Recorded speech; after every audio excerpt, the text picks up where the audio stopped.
recognized symbol of excellence in sports entertainment.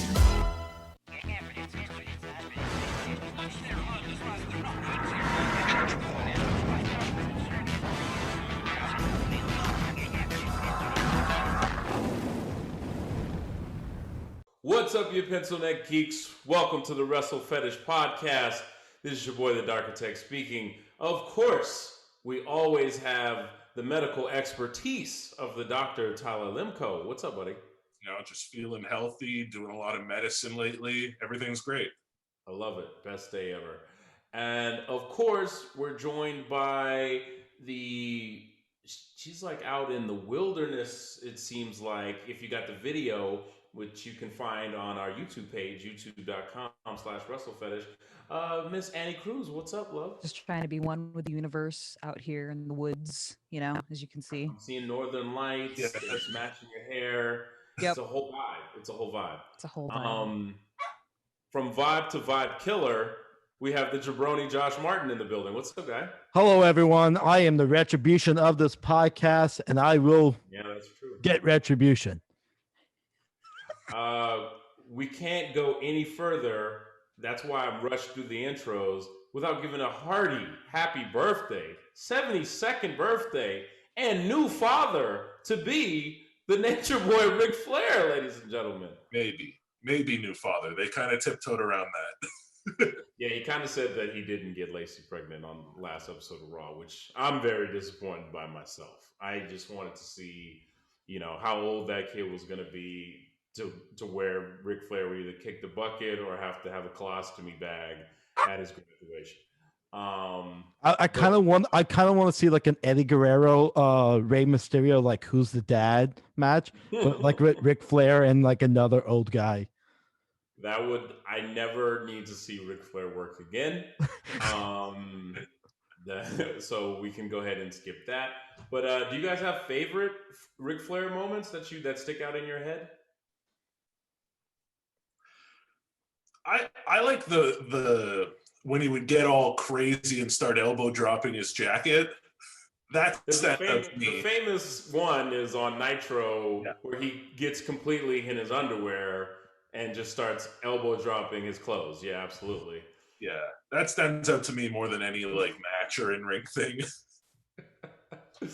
Annie, Nature Boy memories.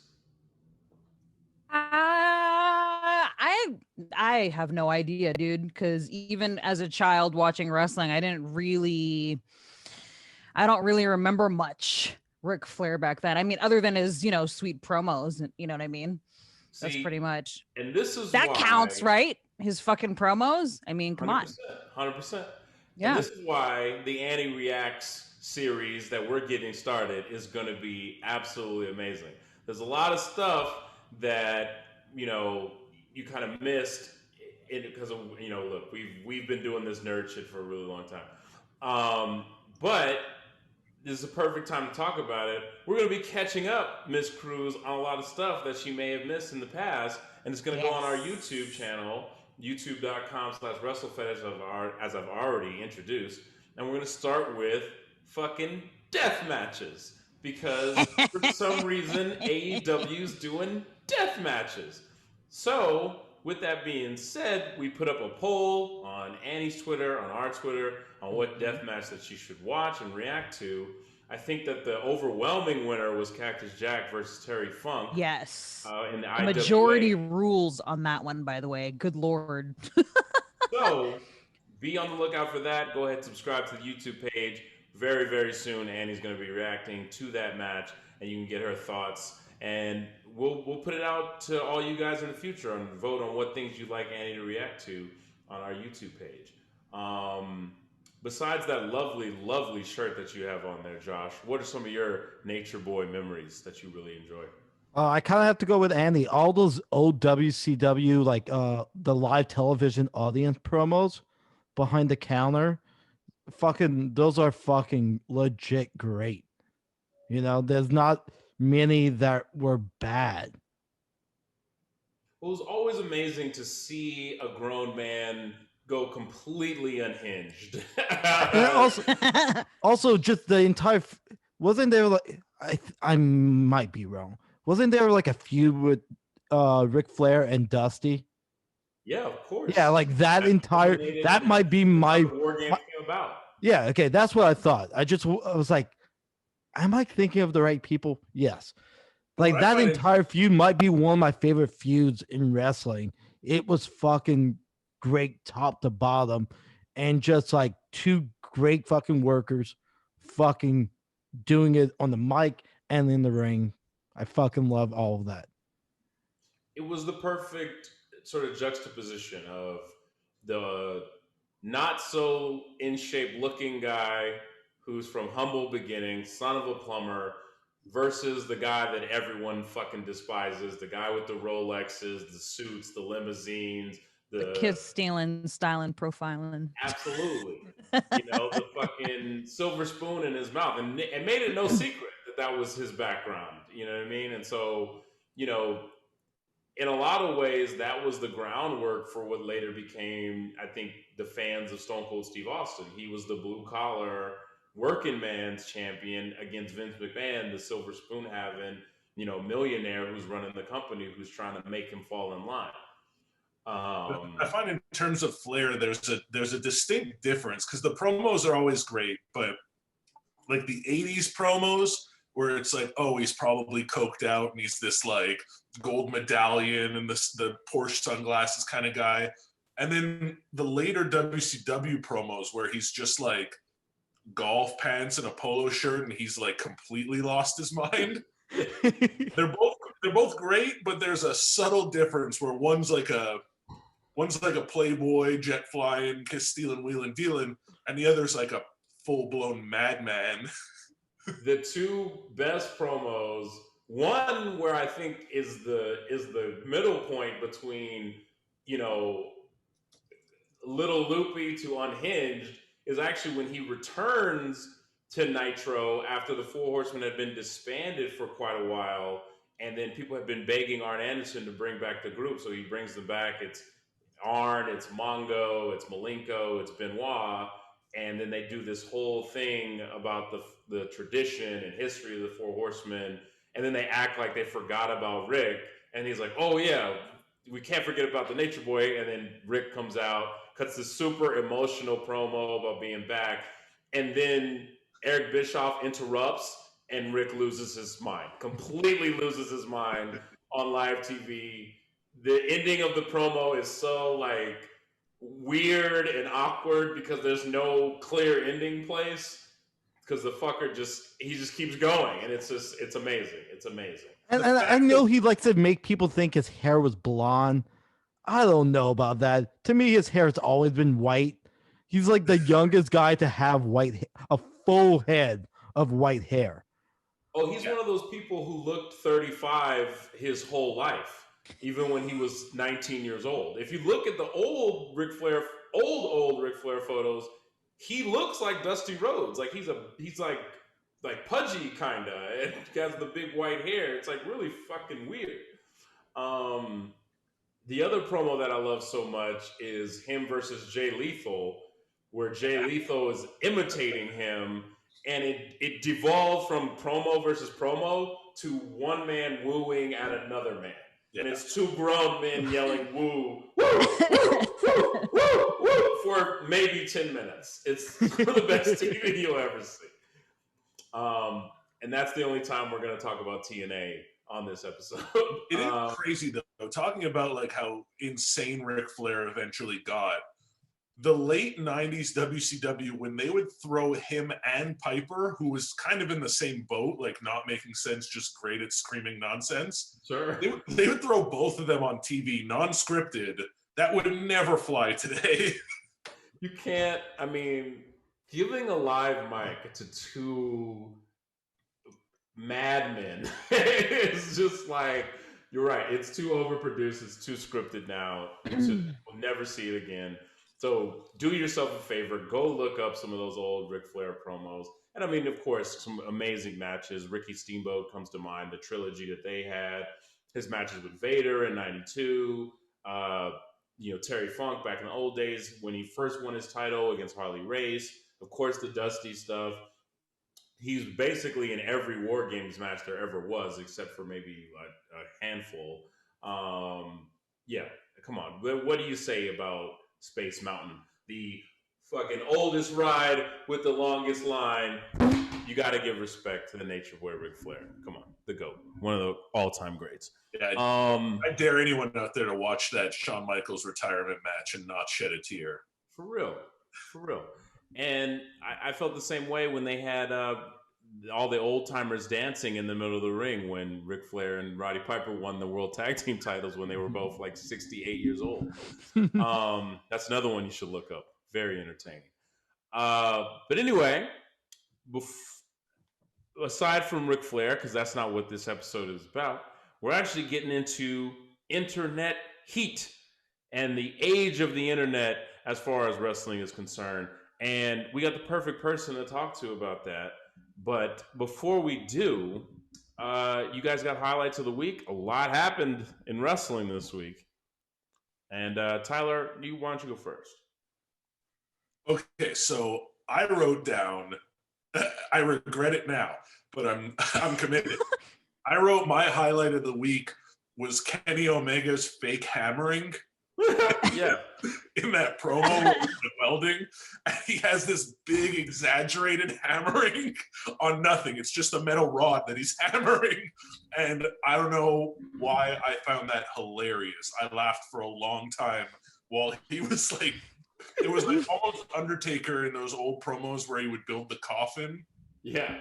I got that kind of vibe where Kenny Omega in his like leather, like maroon boots, just in a welding.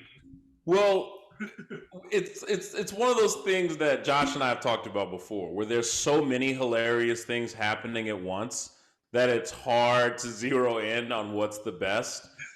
Him fake hammering, where there's literally nothing of substance that he's working on. He's dressed like a complete idiot. He loses his welding mask at one point and disregards it completely, doesn't pick it back up to continue the welding and hammering, cuts a promo, and then you can't hear him at the end of the promo because the welding's too loud. Yeah. There's something like, wrestling heavyweight championships are supposed to have this like gravity to them, like this value and importance. So I do critique it a little bit, but it's also just flat out hilarious. I'm glad he's the champion. I wish the heavyweight championship wasn't such a joke, but he's making this whole like heel persona with the outfits and the sunglasses and this like pretentiousness he walks around with. It's really funny. It really is. Kenny the comedian, man. Annie is wrangling her dog, I believe. We can jump right into the big news of the week, because this is probably, I'm sure everyone's got opinions galore on this. I know Josh does, but we were hit with a sort of mind-blowing announcement that Paul White, formerly the Big Show in WWE, formerly the Giant in WCW, is now a member of the All Elite roster, primarily, apparently, to be a commentator on their new show, which is AEW Dark, like Evolution or something like that. And then, but they made a point in the press release to say that he's indeed a licensed wrestler and will be used in the ring. Josh, how do we feel about the large program showing up in AEW? That's what AEW is missing. The Big Show. The guy who cannot really he never could do much in the ring. That's not and true. Now he can do even less than what he used to be able to do. He's going to choke slam someone? That's about all he can do. Body slam someone? Okay, cool. Hey, keep in mind, he was a surprise contender for the heavyweight title at this past WrestleMania. That's what I mean. He's been around. Look, Andy, I'm not a Big Show guy fan at all. I've never enjoyed the Big Show. Whatever. I don't care about him. Never did. Kane is a million times better.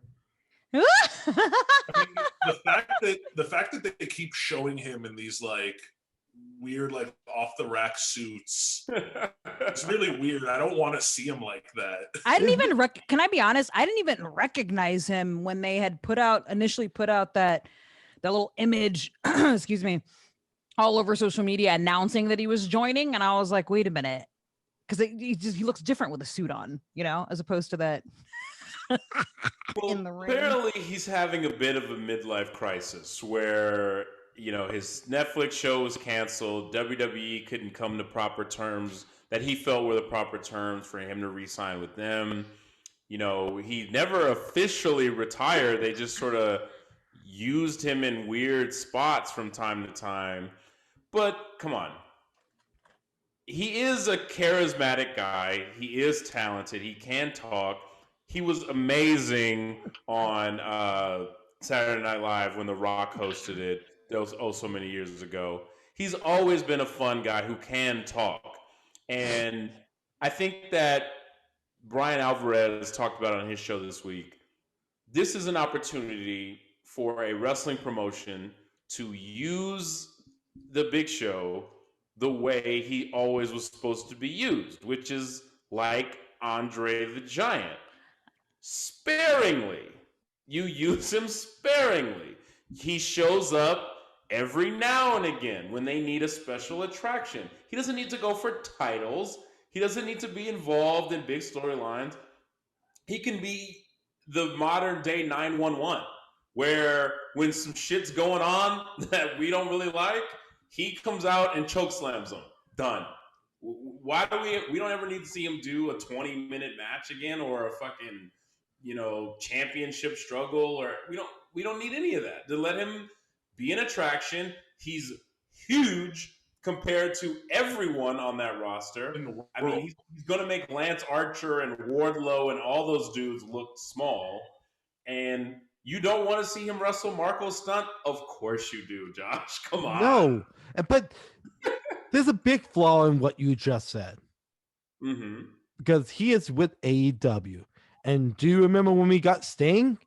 And then we got Sting the next 5 weeks after that? That's what the Big Show will be on AEW. But in fairness, Sting is the exception that proves the rule about how AEW has treated legends.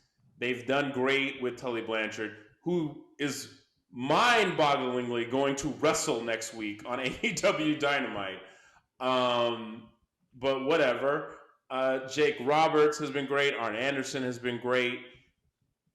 Their track record, I think, gives them some slack to at least wait and see what's going to happen with Paul White. And also this week, I thought what they did with Sting was pretty good. Before we move away from Paul White, I just want to say I am not looking forward to a Big Show versus Marco Stunt match, but if they do Marco Stunt like in his belly controlling him like Krang from the Ninja Show, fully on board with that gimmick. Or if they do Marco Stunt on top of Jungle Boy's shoulders with a big trench coat, I would be okay for that as well. Little Rascals rules match. I'm into that. There's a lot of things you can do. And the guy's been around for fucking ever. You don't be around that long without having a lot of, useful experience and wisdom to pass on. And, what are you talking about? Bo Dallas is still on the roster. He hasn't provided anything good in forever. Bo Dallas ain't a legend. Bo Dallas, Big Show in 1999, for God's sake. Well, Bo Dallas is getting closer and closer every single day. Bo Dallas is still around?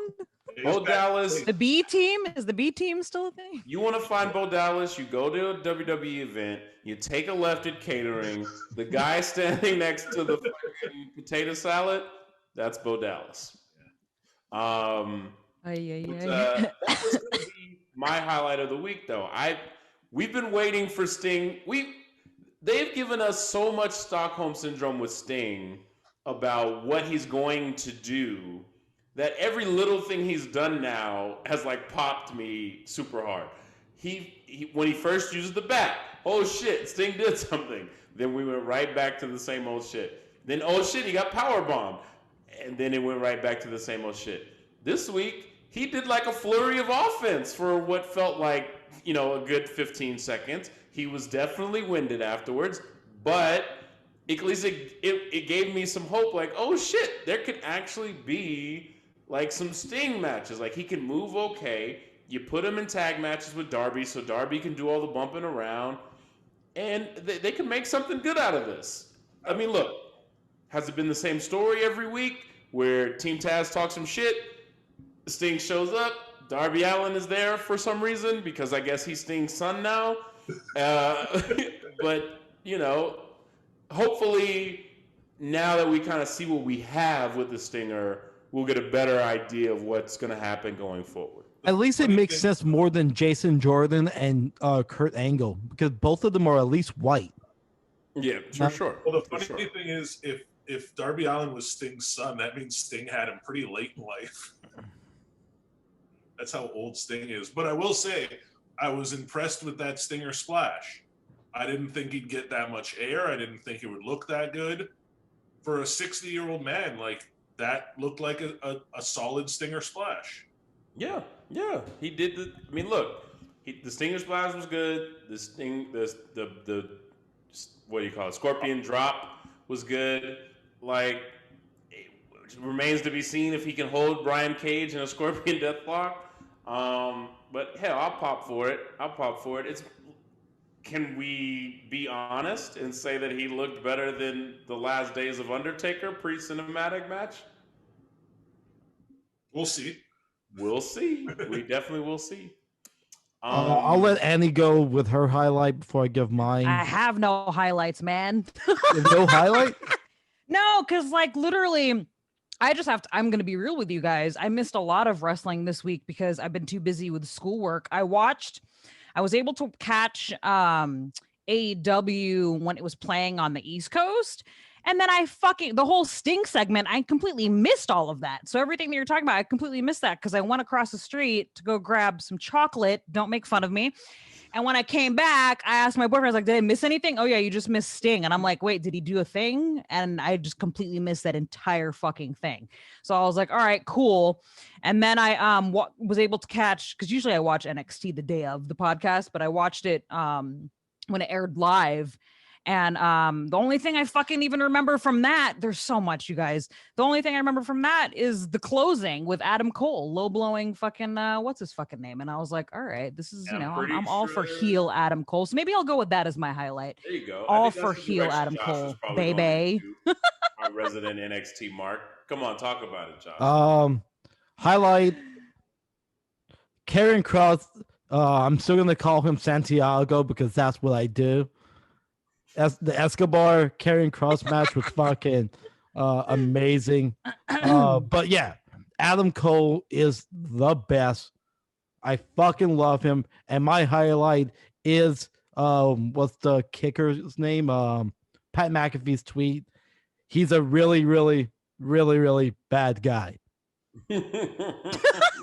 It's also nice to see a white guy rip a chain off of another white guy.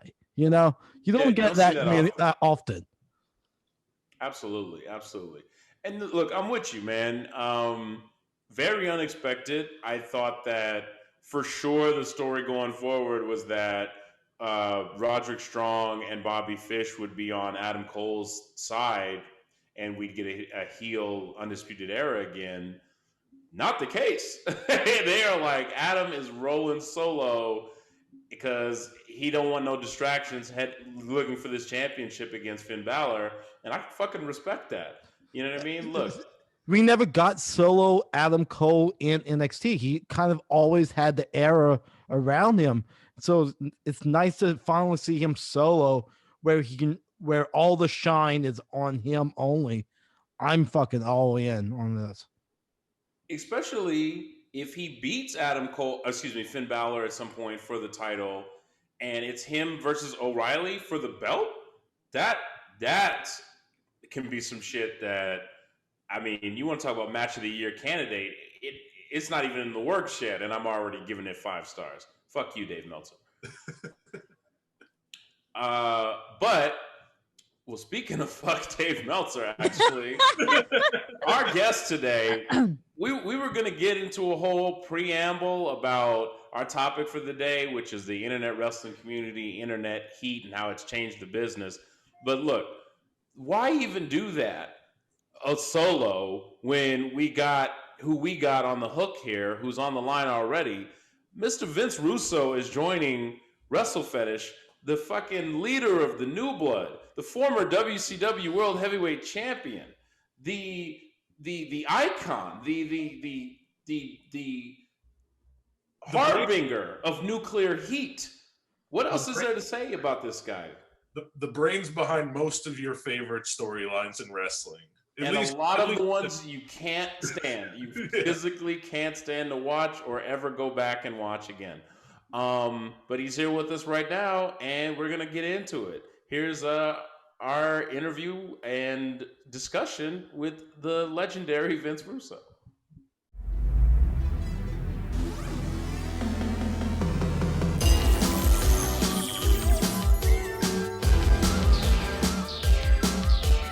The recognized symbol of excellence in sports entertainment.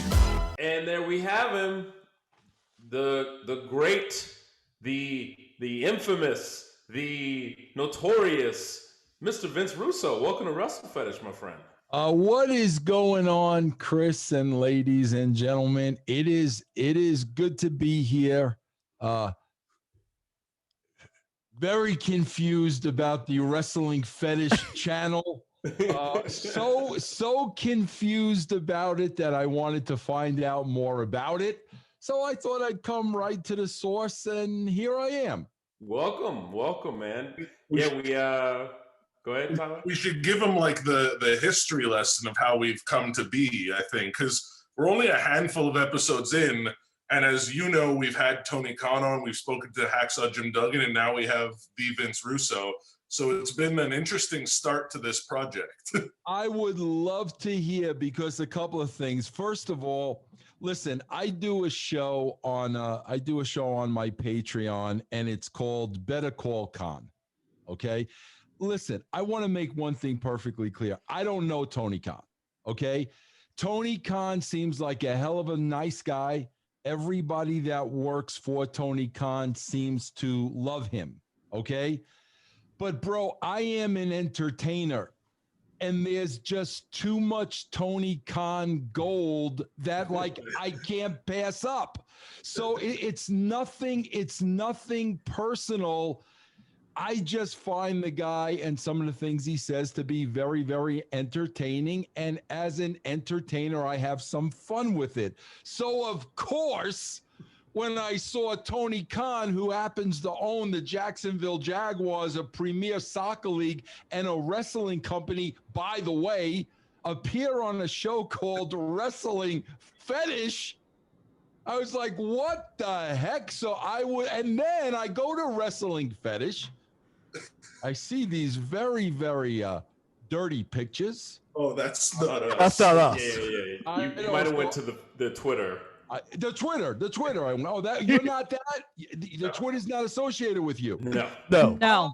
Okay, now I feel more, because I was like, because I saw it on Twitter. But yeah, bro, I'd love Dr. Tyler. I would love to hear the background so I get a little education. Well, first of all, I just love the fact that somehow the four of us indirectly got Vince Russo to go look at weird wrestling fetish porn. That's hilarious. That's the bucket list. Right off. Listen, it did scare me a little, but I was like, listen, I gave them my word. I said I was going to be on. So I am a little relieved that that's not you. This is just a wrestling podcast. We're a bunch of marks and we love wrestling. They got the Twitter handle before we did. Whoever runs that fine business. But let me ask you guys this, and the beautiful Annie Cruz, I might add. Thank you. Bro, listen, Wrestling Fetish caught my attention. Listen, I've heard of every name of every podcast you could imagine. So tell me a little bit about the name. Like, where did the name come from? So the name comes from our sort of uncomfortable obsession with this whole thing, man. And a lot of and in a lot of ways, I mean, you're in some ways an inspiration for this. You are known for having pushed the envelope when you were in charge of creative in the various wrestling promotions that you worked for. And that was kind of our thing. There's so many wrestling podcasts that, they review what happened over the course of the week, and then they try not to say anything that's too offensive or too crazy. They want to be PC. They don't want to get unmonetized. We're not going to make any money from this, so we're just letting it fucking fly. So that's what we're doing here on Wrestle Fetish. So you guys, I listen.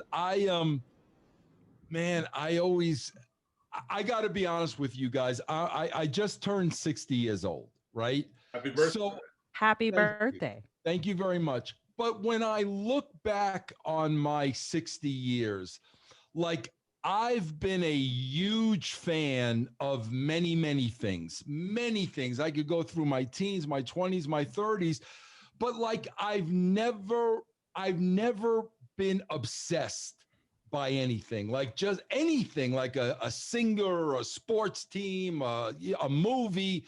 I've never been obsessed. So I always love to have conversations with people that have crossed that line from fan to obsession, because I really want to understand the mindset.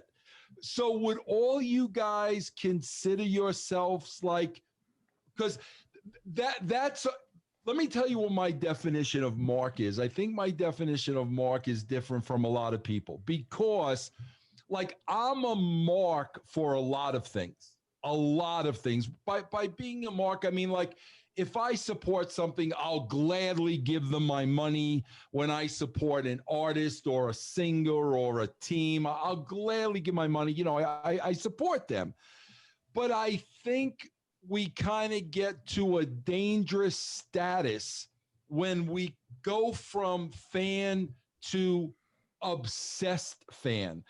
And when I talk about obsessed fans in wrestling, guys, I'm really talking about, bro, I swear, if I do a show every week called Castrating the Marks, and when you listen to the Meltzes and the Alvarezes and the Kellers and all these guys, bro, when you listen to them every week, we've done this show for like 4 years, bro, it literally sounds like they've convinced themselves that this is real.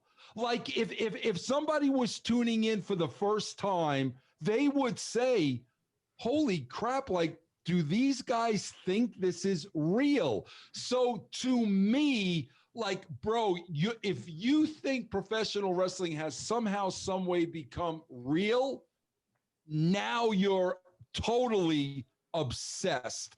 So I would just love to hear like your definition of obsession and how you would define yourselves. For me, it's, the decline in quality of pro wrestling over the years, but I still keep watching. I just won't stop. I'll talk on this show every single week about, an angle or storyline or a match that didn't go over well, and won't change the fact that I'll watch Raw next week, won't change the fact that I'll watch Dynamite, SmackDown, whatever. So it's just a perpetual thing. It's like Stockholm Syndrome. But Chris is part of that, because I get this from a lot of people. I get from a lot of people, like, I've been watching wrestling for a long time. I hate today's wrestling. You don't hate it, but you said decline, but I still watch it. Is part of it a hope that it's going to go back to what it was, or is it like just a habit now? You know what? It's a little bit of both. I mean, there's always glimpses. There's always, shining moments, that happen each week. There's rarely a show that's just like bad from top to bottom. Josh, Annie, and Tyler might disagree, but did Orton, Orton spitting out the ink? Was that a big hope spot for you, bro? Did you think things were going to go up from there, Chris? Only because of my Papa Shango fandom. Okay. Only. I'll accept that. Okay. All right. I think that, like you said, there's a lot of people that take this really seriously. Right. And I don't want to speak That's what I hate, Dr. Sal. I don't want to interrupt you, but I find like the real serious wrestling fans, like listen, bro, I'm going to say the 750,000 people that watch AEW, bro, I feel like they just take it so seriously. And I can't wrap my head around that. You're a doctor, bro. Explain that to me. Well, I think the crazy part about it is how serious they take the silliness. And that's something that I've always appreciated about you, and I think we can all relate on this show, that wrestling's this really silly, fun form of entertainment. And a lot of people forget that and lose sight of that, and it has to be this way, and there's do's and don'ts. But at the end of the day, it's supposed to be a silly thing to entertain. And I think people often lose sight of that when it's not done the way they expect it to. Why do you think, though, they take it so seriously? Like, what? Because, bro, listen, I try all the time to get these guys to come on the show with me. I'm not going to make fun of these guys. You like what you like. Everything is subjective. I'm really just trying to get into the mind, because to me, it's a television show. It's a variety show. I know during the Attitude Era, we were successful because there was something for everybody. But I could never understand, why do you just take this so seriously? It's a TV show. Yeah, I think there's this weird, like, catch-22 where you're damned either way, because people want to see something that they're familiar with, and they want to understand the cadences of a wrestling program and how things should play out and how it's done properly. And people want to see things that they've seen before done again, but they also want to be surprised. And either way, they're going to be disappointed. But that's why I was going to ask you, you have far more experience and knowledge in the subject. Why is wrestling a thing that people take so seriously? Bro, I don't know. I never did. I mean, bro, I can vividly remember like tuning into wrestling for the very first time, bro. I was probably about 12. Bro, I remember as a 12-year-old kid, I immediately knew what it was. Like, I got it immediately. And you know, they had these characters that was so over the top and larger than life, and it was flamboyant and it was colorful. And then they had these angles in the ring play out. But I mean, bro, from the get-go, like, I knew, like, okay, bro, these fights are not real. This is entertainment. And that's why I wrote the way that I wrote, because it was always entertainment to me. Bro, when you start star rating, you know, choreographed matches, like, to me, like, bro, like, what are you doing there? It's not real. So, you know, Tyler, I'm still in search of that question, bro. Is there a certain point where you felt like it got to like another level of like fandoms being obsessed? Oh yeah, AEW, bro. Because guys, I want you to understand something. Because you know, I do, bro. I do 10, 12 podcasts a week, whatever. Okay, bro. I openly say I am not a fan of today's wrestling product. This is not what I grew up on, my 20s, my 30s, when I was writing the Attitude Era. This to me is not professional wrestling. So I make that clear. I am not a fan of today's product, okay? But then I clearly state, if you are, watch it, enjoy it, revel in it. Bro, this is very subjective. I may hate it. You may love it. Watch it if you love it. Enjoy life. But Josh, here's where the problem is. They hate me for not liking it. And I'm like, bro, like, guys, like, this is just not the type of wrestling I enjoy. Why are you going to hate me? Because I don't have the passion for this product that you have. I'm in the same boat. I love Retribution, but Chris and Tyler hate me because I like Retribution, and they continue to hate me. Hey, hold on, Josh. Hold on. Chris, Tyler, and Vince hate you. You love Retribution. Go ahead, Josh. I got nothing else. Okay. But yeah, no, that's the part like that I don't understand. It's like, guys, I don't like it. If you like it, great. But they hate me for not liking it. I mean that it goes back to the original point about why people become so obsessed and take it so seriously. I think that it's gotten worse because they take it personal when things happen that they don't like because they've invested so much time. They've made it their own. But you want to know something, Chris? Let me tell you something. What I think, they've made it their own. It's like it's their club, and nobody else can get in. It reminds me of you. You guys are much younger than me, but bro, it was like, the Little Rascals. They used to have the Woman Haters Club, and only they could go in, and nobody else could get in. But bro, here's the problem with that mentality, and this is what I don't understand. Okay, guys, when I started writing the Attitude Era, I was a wrestling fan. My goal, bro, was I wanted to take wrestling. I wanted the world to enjoy what I enjoyed. I wanted everybody to see, bro, this is why I love wrestling. I wanted everybody, bro, the more people we could get to watch our show, the prouder and prouder I felt, because come on, bro, like, a lot of times we got to hide in the, hold on a minute, bro. Okay, I'm sorry. A lot of times we got to hide in the closet as wrestling fans, and we got to be embarrassed. And my attitude was, no, I want everybody to embrace wrestling. But it's like you said, Chris, this is what I don't understand and why I think they're shooting themselves in the foot.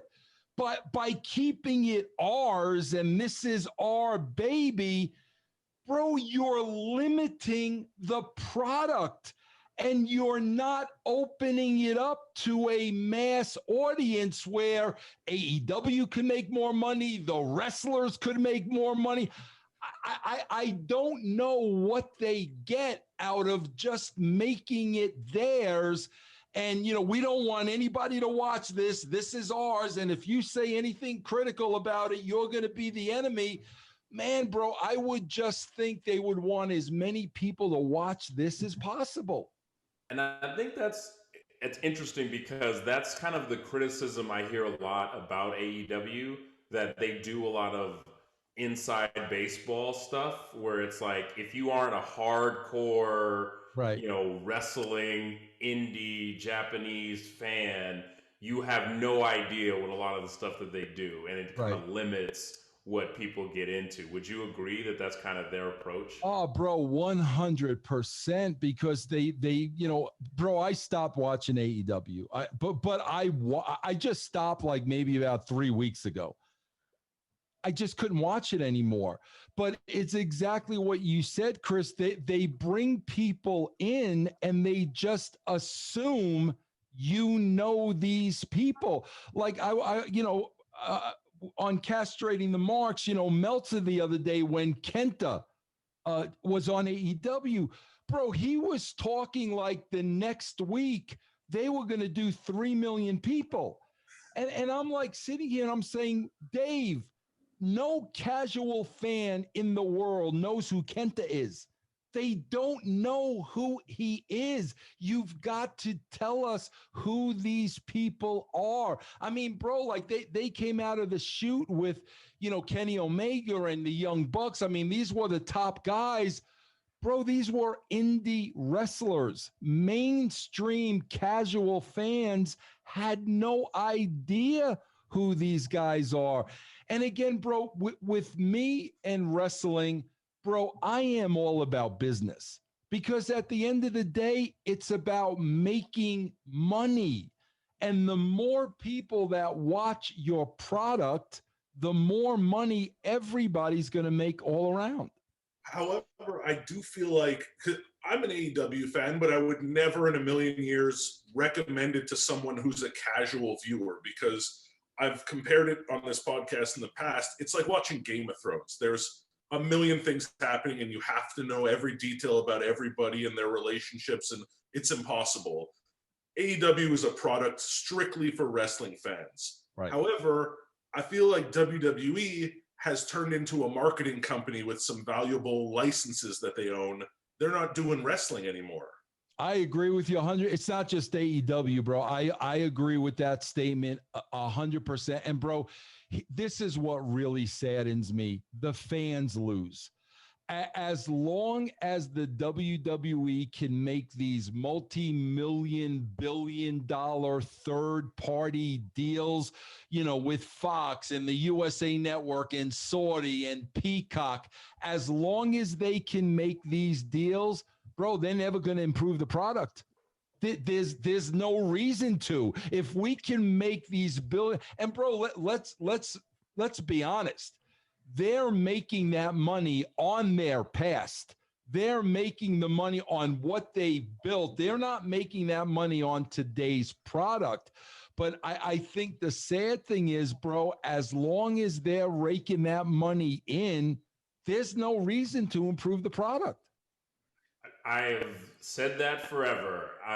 It's one of those things where it's like the more they earn, the less motivated they need to be to do anything, especially now, because they don't even have the metric of live attendance anymore. It's one of those things where it's like, before, I guess if house show attendance was down, if Raw attendance was down, you kind of knew that the interest was waning.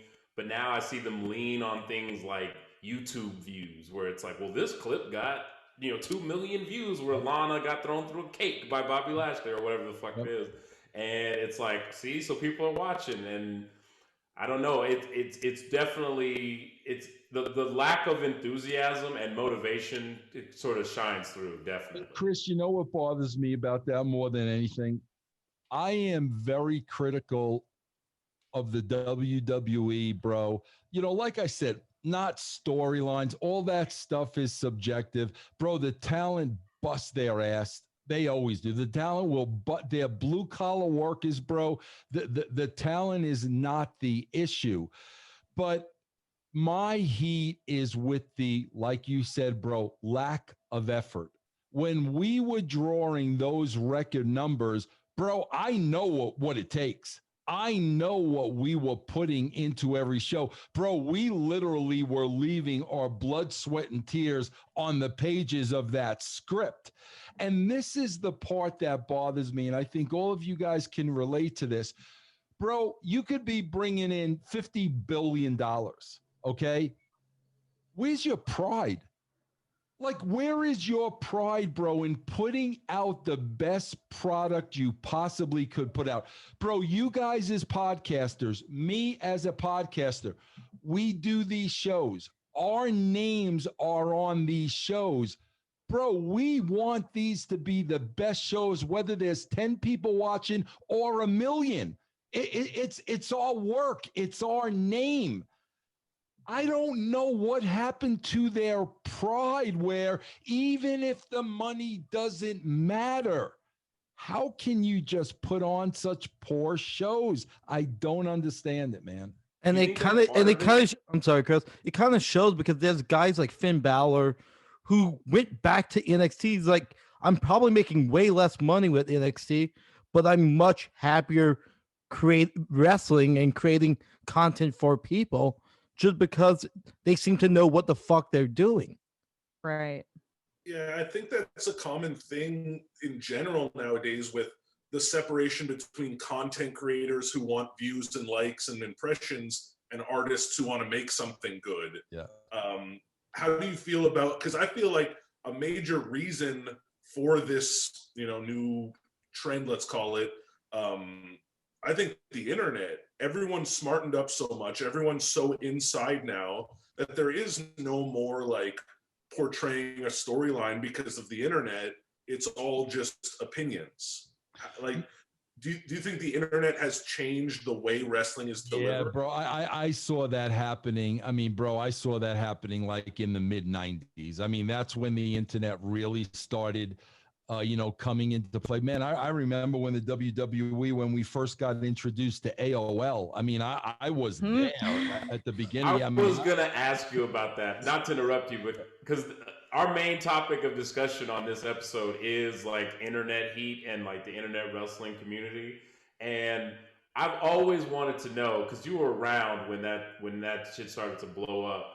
Like, what do you recall Vince McMahon's like reaction to the internet when he was really kind of first introduced to it? Bro, I got to tell you guys this, and this is what has blown my mind, because I never in my wildest dreams thought I would ever see the day where the WWE is literally catering to the internet fan and the smart. I never thought I'd see that day, and I'll tell you why.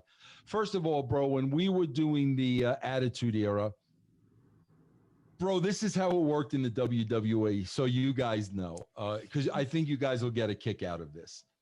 Bro, Howard Finkel every day would put together what was called the Stooge Report. And basically, he would have in his report, this is what Meltzer said today. This is what Keller said today. That's what it was, what the dirt sheets were talking about. Bro, we used to get that, and that used to go to guys like, JR, Pritchard, Vince. I mean, that would go to the inner circle, okay? Bro, they would get it and literally laugh at it. It was more for entertainment than anything else. Bro, during the Attitude Era, we never, ever, ever listened to any of that. Like, we wanted the masses. We wanted the casual fan base. We already knew we had the internet small. Like, we've got them. We don't need to cater to them. And we went after the masses. And then, bro, like I said, at some point, they really started listening to the loud minority, and it completely went against everything they used to do. I never thought I'd see that day, but quite frankly, bro, I believe that's what got them in the hole that they're in today. I wonder if it has anything to do with, because when the internet came about, it opened up a whole world of connectivity, but then social media came by a couple years later, and now all of a sudden everybody's got a profile with an opinion and a take. And not only that, I feel like it kind of kills the whole concept of a kayfabe character, because you can't be the repo man and post pictures of your wife and kids. So it somewhat broke down the foundation that a lot of wrestling's built on, and I feel like WWE sort of just panicked in that moment. Well, you know what? Tyler, I think you're dead on, but I don't think they panicked. I don't think they knew what to do. Guys, there's a real simple fix for professional wrestling. And Tyler, a lot of it has to do what you just said. Bro, the first thing I would do if I was writing for any company, okay? Here's the first thing you have to do. Bro, the idea of professional wrestling is still to make people suspend the disbelief. You still want to make them believe it's real. Well, bro, if you want to convince the people wrestling is real, then what do you need to do, bro? You need to base it off of reality. You need to base wrestling off of reality.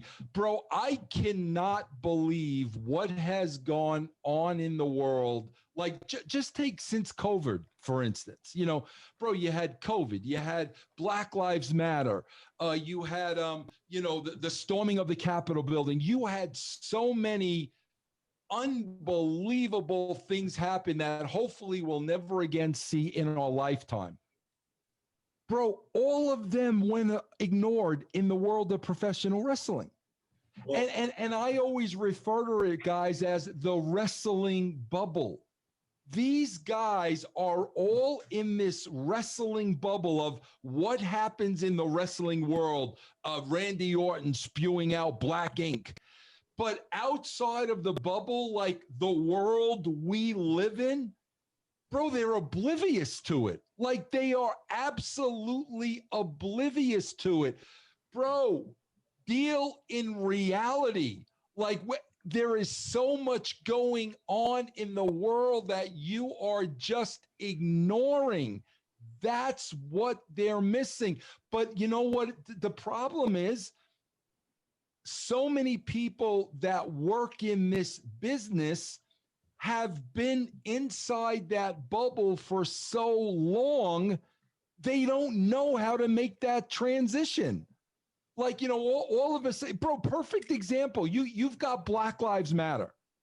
Then you've got your Hurt Business. Shouldn't they have something to do with Black Lives Matter? It's like, you know, you got this group of, you know, physically good-looking, big, smart, well-spoken black dudes, but there's no mention of Black lives. Like, what are you doing? There's so many missed opportunities because they're all in this wrestling bubble, bro, of the same stuff we've seen over and over and over again. To their credit, when the protests were happening midsummer, they did go with an angle about it, and it unfortunately turned into retribution. I think you're totally right. But you know, Tyler, you're dead on. Like you're dead on. Like that's what they were thinking, but that's what the wrestling world gave us. Because you know what they do often is they come up with an idea where they're like, oh, this is a good idea, with no idea how it plays out or how to execute it, and they just put it on TV and then absolutely, bro. Absolutely, man. Because there's a world of difference between these gentlemen behind me, the Nation of Domination, and what Retribution does now, where they're basically a minor annoyance to the people that they're feuding with, as opposed to like an actual force that actually drummed up some interest. Especially when you have a guy like MVP who's very involved in activism and things of that nature and spoke about it in promos in TNA. Well, bro, here's the thing, like, that amazes me because, like, I was there. Bro, they've come full circle. You know, what the Attitude Era was all about was, bro, we're in the mid-90s. They got a show with Mantar, Freddie Joe Floyd, who, what, when, TL Hopper. Bro, when I started writing the TV, bro, it was real simple to me. We need to mirror society. You guys are doing stuff from 30 years ago. We need to mirror society. Bro, that was the birth of the Attitude Era. Bro, they've come right back. They're right at the same spot they were in 1995. They're doing cornball wrestling, and the real world is just passing them by. It blows my mind. I mean, bro, like something as simple as, okay, bro, we know a lot of people were missing the shows because of COVID. Right. Bro, they were carrying on the first 8 months like COVID didn't exist. They wouldn't even mention it on TV. They wouldn't mention it. They wouldn't put it over. Guys and gals would just not be on the show for no reason. And I'm like, what is wrong with you people? But they've gone full circle. they've turned the WWE universe into this world where like it's their rules and referees can disappear at a 5 count. And that's the problem. The reason why they're losing hundreds of thousands, bro, regular people can't relate to that because, bro, like think about this, bro. You're sitting there, you're watching CNN or you're watching Fox News, and you're getting hit with all this shit from both sides, and all of a sudden you put on professional wrestling, and wait a minute. What about what's happening outside? Bro, they can't relate to it because there's no stream of reality whatsoever. And I'm sure you've probably spoken about this in the past, but how much would you attribute the sort of the influence of using reality in wrestling to sort of what ECW was doing in the mid 90s, where and they were one of the pioneers of using the internet too. I know they had the hotline, but there was like, you'd go on the ECW website and see interviews and listen to interviews because, 56K couldn't make that shit happen. But yeah, super influential in that kind of thing. And was that something that you were a fan of that sort of influenced you in what you wanted to do? Bro, I got to be honest with you. And first of all, like I wasn't an ECW fan only because, bro, like I was so busy working at the WWE, I wasn't watching the show. Okay. But I was an NWO fan.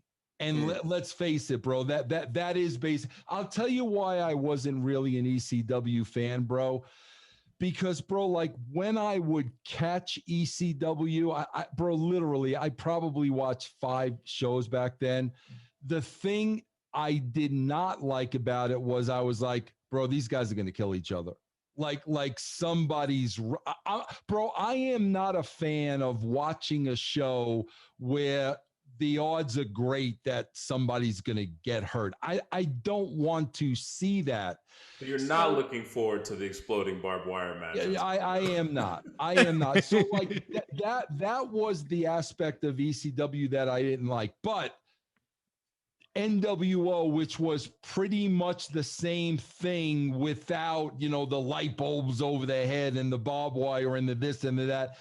Absolutely, bro. Like that was the beginning of, okay, bro, this is the direction that we need to start taking this business in. So yeah, no, bro, I give ECW credit where credit's due. And yeah, bro, I think they were a big part of that. So based on that, go ahead, Tyler, actually. Well, I was going to say, now that we're kind of shifting from complaining about bad wrestling and talking about good wrestling, is there one in the parameters of your wrestling involvement? Is there a story or a work that you're particularly like proudest of? Bro, the work I'm the proudest of, and the reason why I'm the proudest of, bro, I don't think, and I'm not saying this to put myself over. I'm saying this because Ed Ferrara and myself, we were writers, bro. We weren't bookers. We were television writers. Bro, when we wrote that story of The Rock, joining the corporation bro, if you go back like 3 months prior, you will start, bro, we were planting seeds 3 months before this thing ever happened. And I don't think, I'll be honest with you, bro, the way the business is going today, I don't think you'll ever see a story like that ever again. Because, bro, that was really week to week to week with detail and nuances and so many important things. Bro, I swear, one of my favorite stories is we were telling this story for a long time. We knew Rock was turning. We were planting little hints, right? So the week before the pay-per-view, when The Rock was going to make the turn, like we needed to do something that were totally going to throw people off the track if they had gotten on the track, right? Yeah. So I'm sitting there with Ed Ferrara. Back then, bro, it was me and Ed writing the show. There weren't 83 guys and 7 tiers. And, bro, it was me and Ed, period. So, bro, it's the Raw before the pay-per-view. And we're like, okay, bro, we've got to do something significant here to throw people off track if anybody is getting smart to it. So we come up with Rock dropping the people's elbow on Vince, right? Now, bro, this you talk about suspension of disbelief. Bro, Rock was so convincing with the people's elbow that when we started talking about, okay, Rock's going to give Vince the people's elbow, I go like this to Ed. Man, Ed, like, are you sure, bro? You know, giving Vince the people's elbow? And bro, Ed just looked at me and said, Vince, it's an elbow. But that's what I'm talking about, bro. Like Rock had you believing if he dropped that people's elbow on you, bro, you were going to be on your deathbed. You were going to be on your way. And Ed looked at me and he said, Vince, it's an elbow. But like, that's how deep stuff was back then, where like you believed, bro, Rock drops the people's elbow on you. It's, you know, it's lights out, bro. But bro, he's dropping an elbow on Vince. He's not killing him, you know? We talked about this a couple weeks ago because we did an episode about heel turns and we brought up that situation because traditional wrestling would have probably dictated that, oh, The Rock is getting support now. You have to run with the babyface move, and then for him to switch right back and join Vince, I mean, blew my mind at the time, and it was just like so well executed. So definitely props for that. But based on what we were talking about before that, I wanted to ask you, what do you think is the best way to sort of manipulate the internet now? Because there's so many quote unquote smart marks. Exactly what I said, bro. If the reality is the background of everything you're doing, you don't know, bro. I'll give you a perfect example. You guys, Tyler, you watch AEW. You're an AEW fan, right? Okay, bro. I worked with Sting for many years at WCW with TNA. Okay, bro. After the Seth Rollins stuff, okay. Bro, I spoke to Sting and like, bro, his doctors were advising him, bro, you're never wrestling again. And if you get in a ring and wrestle again, you're pretty much just rolling the dice because like, bro, it's 50-50. You could be done. Okay. Now, bro, to me, if I'm writing AEW, bro, that's the story. That's the story. Here's the story, bro. I'm going to the legit doctor. I'm going to hear what the legit doctor has to say. I'm going to go to Sting because we all know damn well that there are a couple of things fueling this. Number one, what's really fueling it is Tony Khan's money. I mean, who knows what he's paying Sting? And yes, Sting should take the money. But also what's fueling it is I am sure there's a little part of Sting like that knows, man, the way I went out at WWE, that's not how I want to be remembered. But bro, that's the story I'm telling. Then I'm building up to he is going to have this match and he is working out again and he is checking in. So now, bro, if you're telling a real story, okay, and of course, as the writer now, bro, you work that story where you have to work it. But the fact that you're basing it off of something that's very real, bro, now the internet doesn't know. Wait a minute, is this real or are they don't know. But I mean, bro, when you go to a 61-year-old guy taking a power bomb and body bags and this and that, like, come on, bro. Like there's so much meat on the bone with what you can do that people will relate to, man. And nothing. What annoyed me was after that Dynamite where Sting took the power bomb, I think it was Tony Schiavone tweeted that it was Sting's idea and he's doing fine now and it all went well and everything. We don't want to know that. Bro, Tony Khan, your guy's favorite. I was reading an interview today. He was saying the same thing. Bro, he went as far as to say, bro, it was my idea. Yeah, the power bomb was my idea. I'm like, bro, what are you doing? What are you doing? The one that really annoyed to me, the show itself shouldn't be winking at the audience. Yeah, well, it's sure, if we know that it's a work and everything, but when you play into it, then that ruins it for everybody. Bro, it's like I'm going to use Tony Khan as an example, and a lot of these smart. Bro, it's like you constantly have to prove that you're smart. Like, why? It's a television show, bro. It's a TV show. You're watching a television show. It's no different than any other show that's on television. Like, what are you doing? The one that really got under my skin is they had FTR cut off Luchasaurus's horns, and then the next week he was back with horns. And the commentator shouted, he got a new mask, rather than the horns grew back. Bro, I'm telling you, bro, listen, they don't want to listen to people like me. And bro, that's fine. I don't ever want to work in mainstream wrestling again. I've been out of mainstream wrestling for 10 years. I do really well with what I'm doing now, but I just find it comical, bro. You don't want to listen to a guy like me. Bro, you talk about Wednesday Night Wars. Bro, those two companies combined do 1.5 million people. Bro, Raw and Nitro at their height were doing over 10 million. Bro, okay, I know times have changed. Yeah, bro, people are watching AEW on their phone. If that's what you want to believe, bro, yes, instead of going to my TV, I'm watching AEW on my phone. Bro, the fact of the matter is, the mistakes are so obvious, and the mistakes are fixable.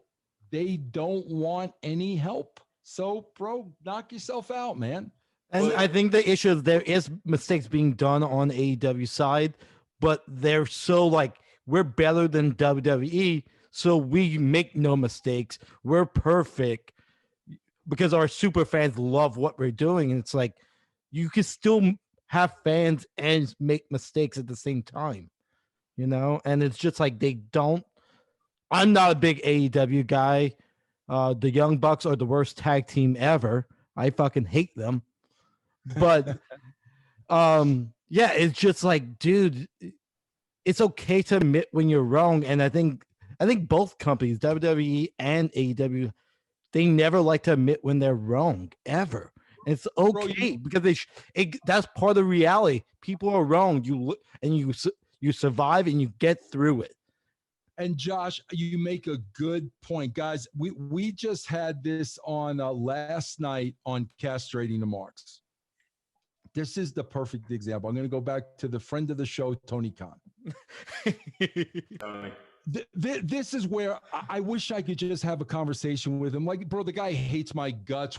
I've never met him. Nothing. I'm honest on my shows. If you want to hate me for my honesty, hate me. But bro, last night there was a clip of Cassidy. You guys know who Mike Johnson is, right? Yeah. Okay, bro, I was very proud of Mike Johnson because Mike had Tony Khan on the show. And Mike said to Tony Khan, bro, when you started AEW, you said this was going to be 100% sports orientated, wins and losses. Everything was going to count. It was going to be all sports based. And then Mike said, but Tony, we've got an exploding barbed wire death match coming up this weekend. Like, how is that sports isn't that totally what you said you weren't going to do? You don't remember when Dennis Rodman and Karl Malone in the 98 finals had that whole exploding barbed wire? Right, exactly. So now, bro, like, instead of Tony Khan saying, you know what, bro, we've been on the air now for a year and a half. we're drawing the same 750,000 to 800,000 people.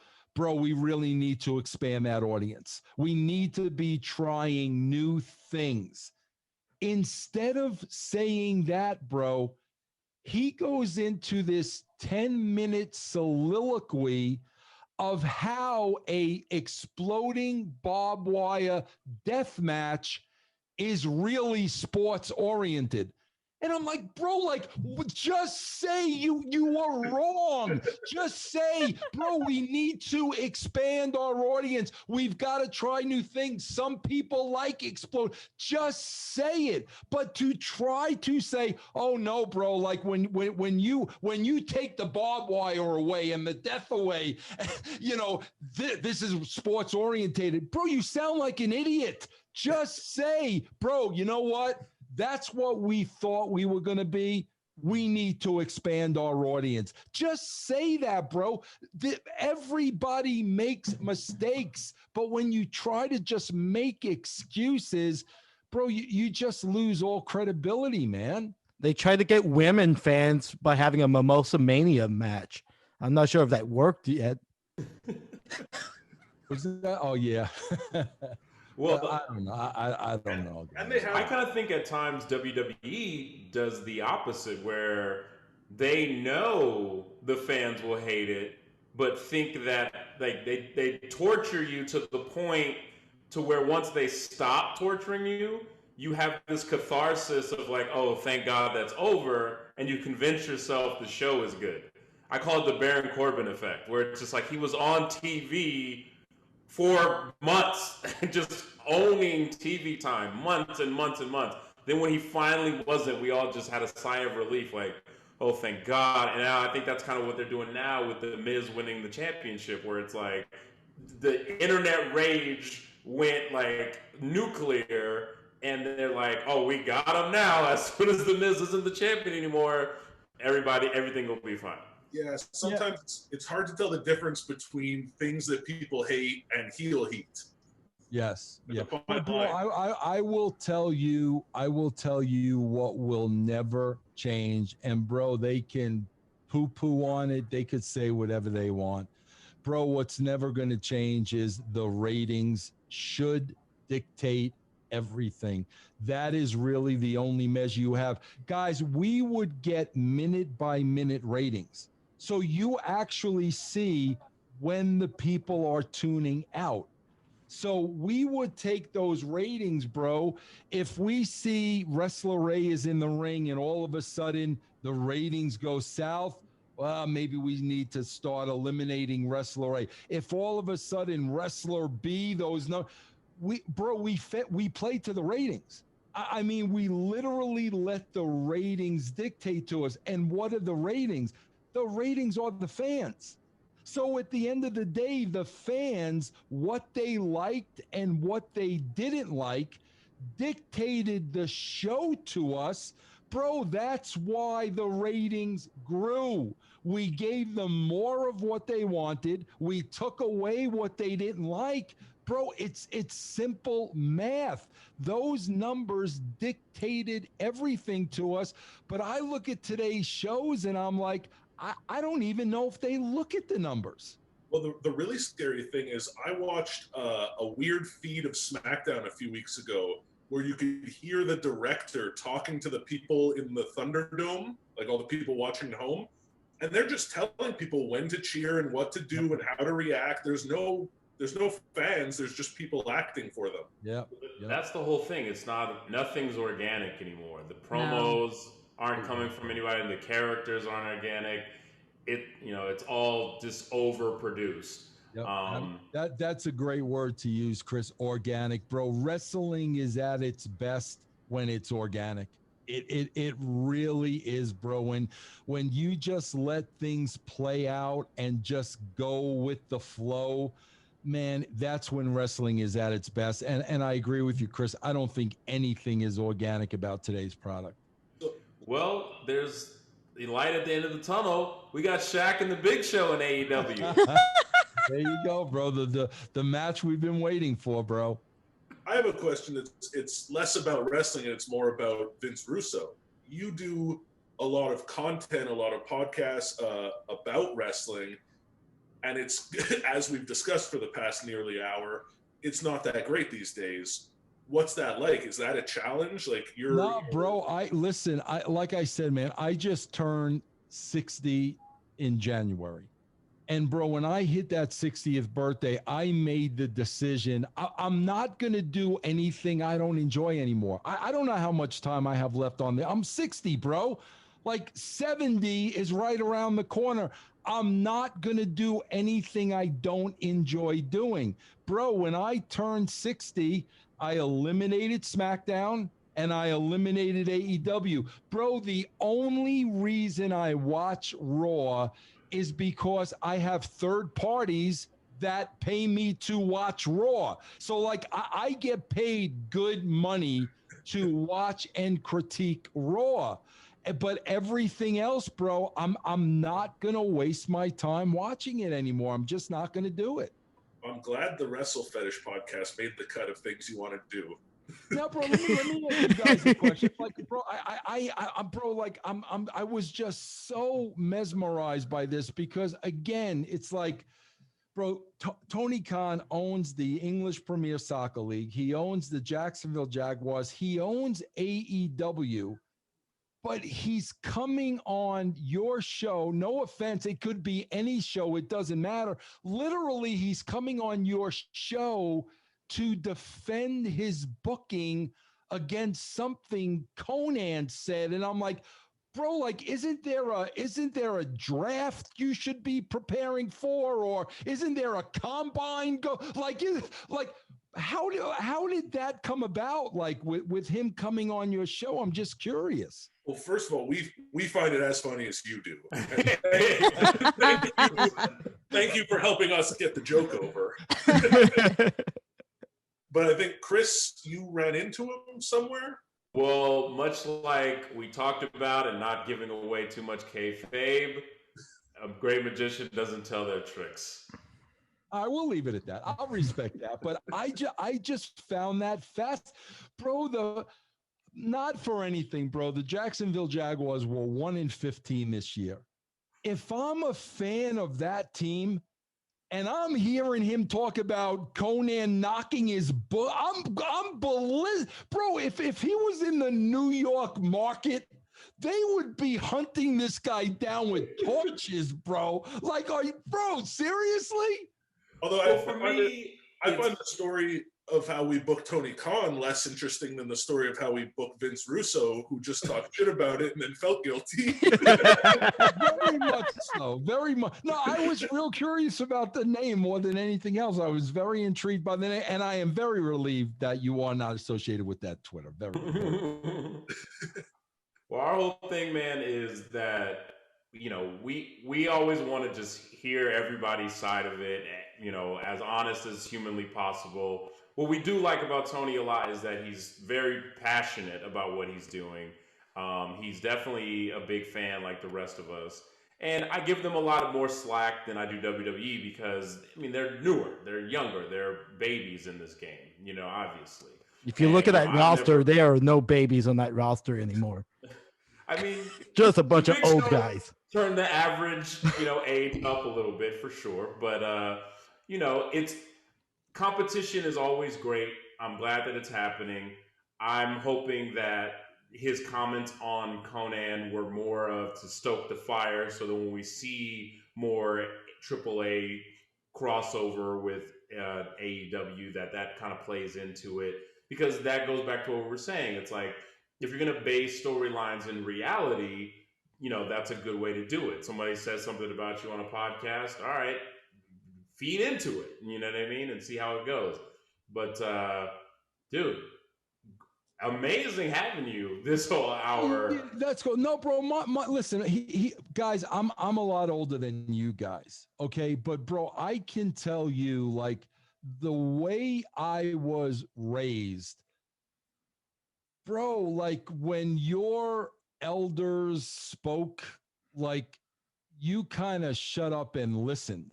Like, guys, when listen, I grew up on the Brunos and the Chief J Strongbos and the Valiant Brothers and the Ernie Lads this is who I grew up in. Guys, I got to tell you, when I worked for all the three companies I work with, bro, when one of these guys happened to show up, I could not get to them quick enough. I could not, yes, sir, no, sir. I could not, bro. I sat on there every word. That's what I mean, bro. My God, I got to meet Ernie Ladd. I got to meet Jimmy and Johnny Valiant. I got, bro, I was working at the WWE when Chief J Strongbow was an agent. I got to work with all these guys. And every time I was in their presence, bro, George Myers, George the Animal Steel, I always made sure I sat down and got something from them.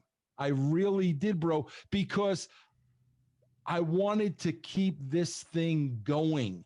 And you've got to listen to the people that built it, what they did and why they did it. Bro, today, and I think Tony Khan is a part of this as well. There's an attitude of, bro, we know everything and we don't have to listen to anybody.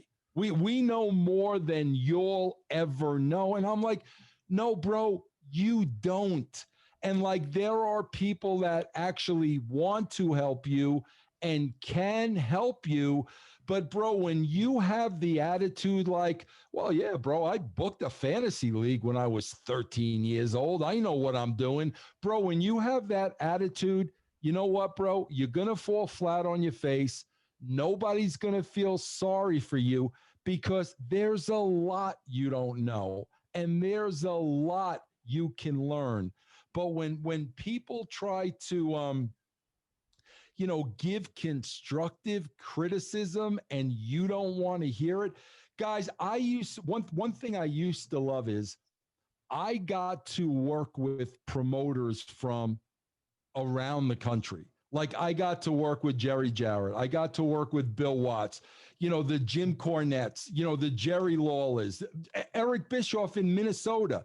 I got to work with people in all different parts of the country. Now, keep in mind, I grew up on the WWWF.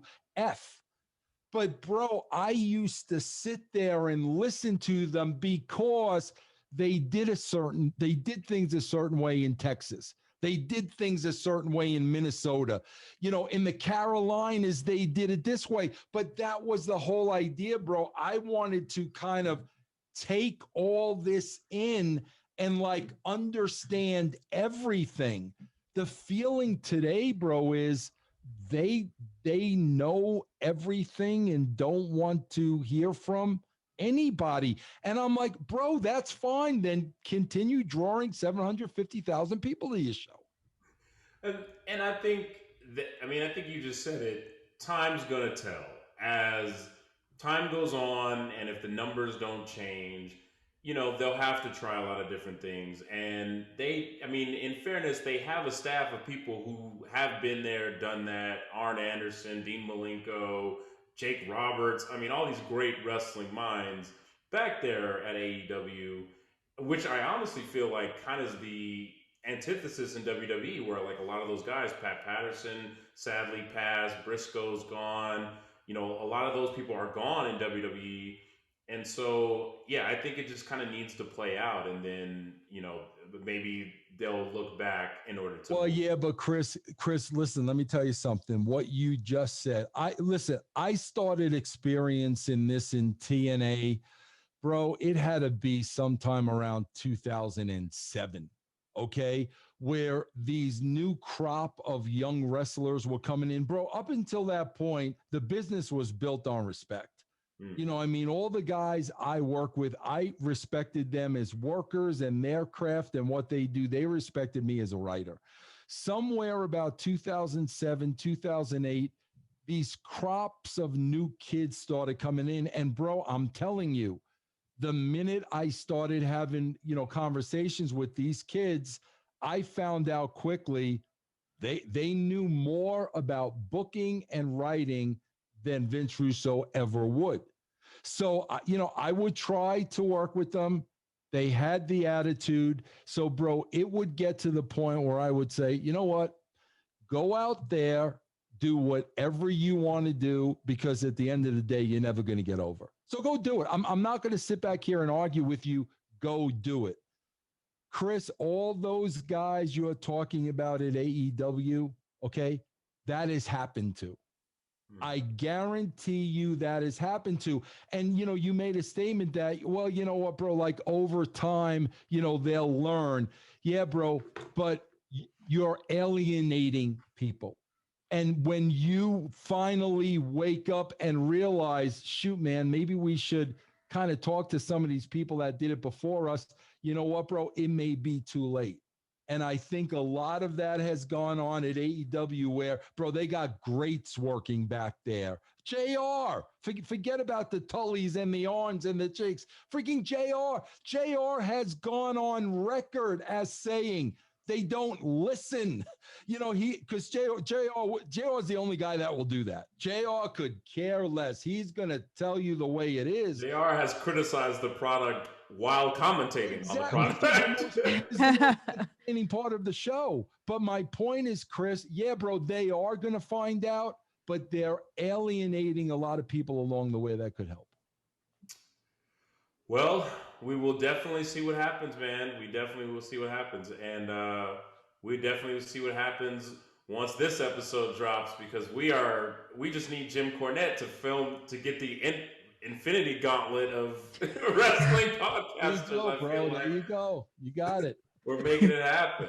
Appreciate you taking the time, man. We really enjoyed talking to you. Oh, no, bro, it was great. Like I said, I wanted to make sure, because I did a whole thing on Khan on your show, and I just wanted to make it clear it wasn't you guys. I did not. Listen, bro, I am pro podcasters. I love podcasting. I think there's room for everybody because everybody's got a personality. Your show is not going to be like mine. So I just wanted to make sure.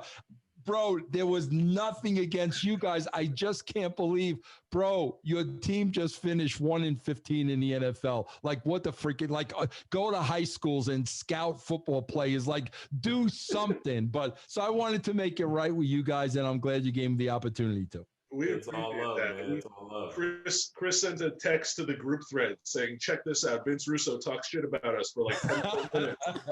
I thought it was great. I'm so glad. I'm so glad because I did not want you guys to think it was the show at all. So I really appreciate it. Hopefully we could do this again. I enjoyed talking to you guys. Would love to, man. Would love to. Catch you next time. Thank you so much. Thank you. Can I just give my podcasting thing? Real quick, guys, because I do I must have 20, 25 shows with at least 15 people from the wrestling business. I mean, everybody, Shane Douglas, just incredible. Stevie Ray, Stevie Richards, Disco Inferno, Dutch Mantel, Kevin Sullivan, Tom Pritchard. I mean, I've got so many guys, the beautiful people, Taylor Hendricks. And we have two platforms where you could hear these shows. One of them is russosbrand.com. And the other one is patreon.com/Russo TWC. But guys, this was my honor, my pleasure. I am relieved. Bro, you guys need to make it clear to people. We don't kink shame? We are not wrestling fetish on Twitter. That is not us. You need to make it clear to people. And if you ever want to add another show to the slate, there's an open slot for you on Wrestle Fetish. Oh, beautiful! I have a future. Thank you very much. And there you have it, ladies and gentlemen. The notorious, the infamous, the enemy of Jim Cornette, the enemy of so many wrestling traditionalists, Vince Russo. Man, we could have talked to him all day, and I think he could have talked to us all night. But amazing insights there. Some stuff that I had never heard before. I'd never heard about the Stooge sheets before or anything, stuff like that. And say what you will about Vince and a lot of the things that he booked in TNA and WCW, and I didn't we didn't zing him on a bunch of things just because I was so engrossed in the conversation, but there is a lot of validity to what he has to say, and I think that the main thing that he talked about that was right was that people need to be more open-minded in wrestling and more willing to listen to other people's ideas and opinions. We can get passionate about things that we hate about wrestling or things that we like about wrestling, but most people have a valid thought or idea on sort of what should be good, what would be good in storylines, in angles, and everybody sees it from a different perspective. And I think that where AEW and WWE lack is that they claim to listen to all sides, but not really. At the end of the day, there's an agenda that people want to get across, and that usually wins the day. And we could be in we're on the cusp, on the precipice of a new golden age in wrestling with all this crossover stuff happening. But also, if people are closed off, it could go really bad really fast. So hopefully that's not the case. Any other ending thoughts on our lovely fireside chat with Vince Russo? Retribution is still great. I don't care what you fucking jabronis say. Retribution is great. Retribution is the future. Suck it, bitches. If Retribution is the future, then I'm condoning only living in the past. Only living in the past. But that's going to do it for us. Where can they find you guys in the meantime? I think first we have to plug our correct Twitter account. Yeah, we are not the Wrestling Fetish. We are Wrestle Fetish. You can find us at Wrestle Fetish 1 on Facebook, at Wrestle Fetish on YouTube, at Wrestle F Pod on Twitter. A lot of you guys already follow us on Twitter. You want to get the bonus features, you want to get the bonus content, you want to get our weekly reviews of the shows, go to patreon.com/WrestleFetish. Wrestling Fetish might get you into some of Annie's old work, but not too many episodes of our podcast, just to let you know. I'm excited at the prospect that we may have awoken something in Vince Russo. 100%. He stumbled on something else that's not us, but I hope he enjoyed it. Oh, there's some bookmarks that he made. He knows it. I know it. Come on. Anybody that's a fan of pro wrestling, I'm just saying. That's right. Josh, you got something to plug? No, just at Josh Martin Comic and all the things. Still have a box of t-shirts, and yeah, that's all. Annie? At Annie fucking Cruz on Twitter, at Annie Cruz on the gram, and actwitch.com. Doctor? At T Lemko on everything, and at Dr. Lemko if you want to see some art. Oh, shit. Nice. I love it. You can find me at Chris_please to see what wrestling shirts I'm wearing on my Instagram. At WrestleFetish on the Instagram. And I already gave you all the other stuff. So go check it out. Join us on Patreon. And, stay horny.